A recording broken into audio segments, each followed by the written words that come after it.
When we bring presence, grace, compassion to that suffering part of us over time, the virtues are what gets precipitated in a sense. And so they're linked to the types, because the types are based in these particular passions. That part often doesn't get talked about all the time in modern Enneagram circles, but traditionally that's how you could actually work with the material. You know that you mentioned before alchemy, and I was just realizing that as you're talking about that, it's sort of like the virtues are the gold at the end of the process, and it depends on what's going in on the front, that what kind of gold you're coming out with. Yes, absolutely. And many people have pointed to, the symbolism of alchemy really being about this turning the lead of our kind of dense psychological suffering, resistant states of consciousness into the gold of love, compassion, awareness, and actually living from those things. And of course, alchemy talks about fire and going through different processes, and that's true here too. It isn't just an instantaneous experience.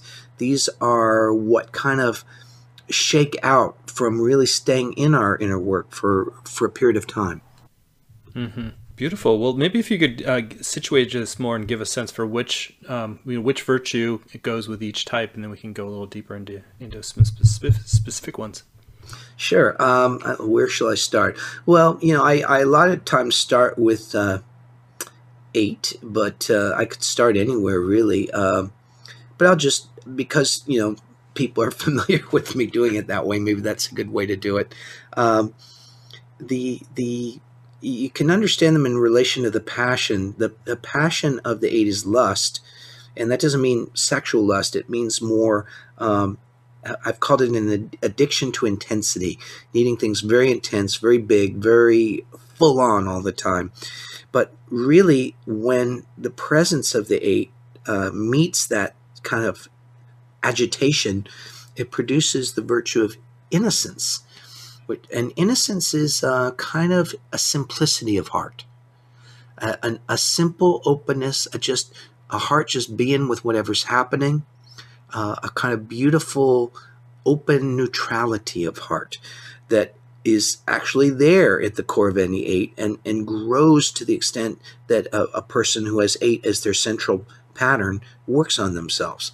I'd add, too, that the beautiful thing about the virtues is that while we might enter into them through the particular juxtaposition of the issues in our own type and the virtue of our own type, we open all of them in various senses. They might not all mature at the same rate, but to really enter into one is to begin to enter into all of them. The 0.9 virtue is, again, it's a working with the passion, which is sloth. Sloth is sometimes called laziness, but here it would be more accurate to say it's a kind of a shutdownness, a resistance, a disengagement. And Ichazo's word for the virtue was action, and I certainly see what he was getting at, but I prefer the term engagement.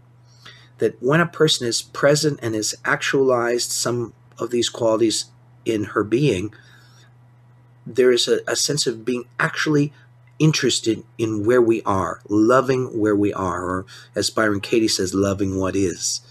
Being full on with the experience I'm having right now, whatever it is, sign me up. I'm here, I'm engaged. And that's a mark of someone who's done some inner work.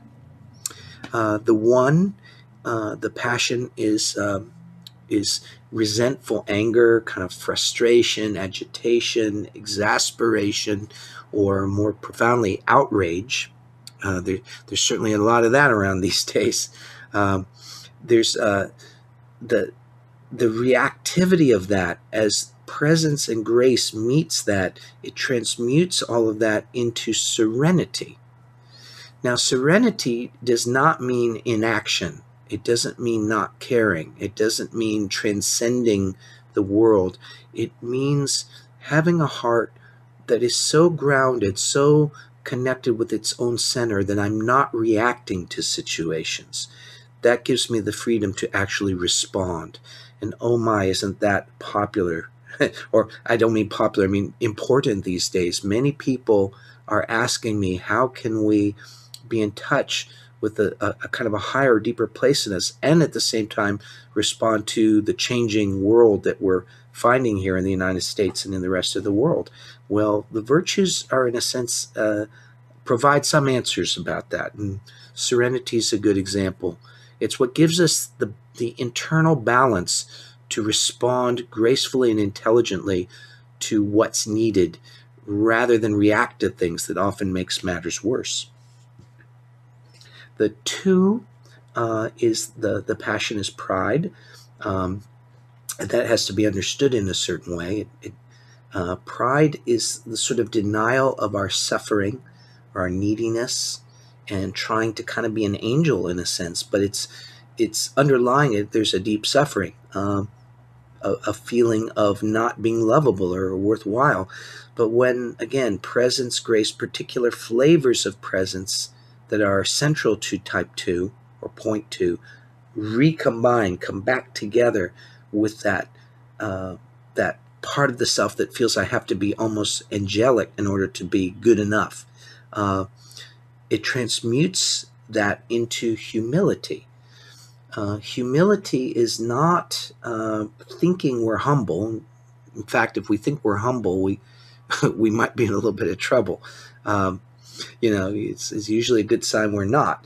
But humility is actually it's embracing our humanity, embracing that human beings are real, tangible. We have needs, we have limitations, and yet we are also anchored in something unimaginably amazing. But it's sort of taking the human part into account. And so I say humility is a big one for those of us who are facilitators or teachers or coaches or psychotherapists. The sort of expectation to be kind of beyond human usually messes up our effectiveness in those roles, to say the least. And the restoration of humility invites people into the conversation far more beautifully.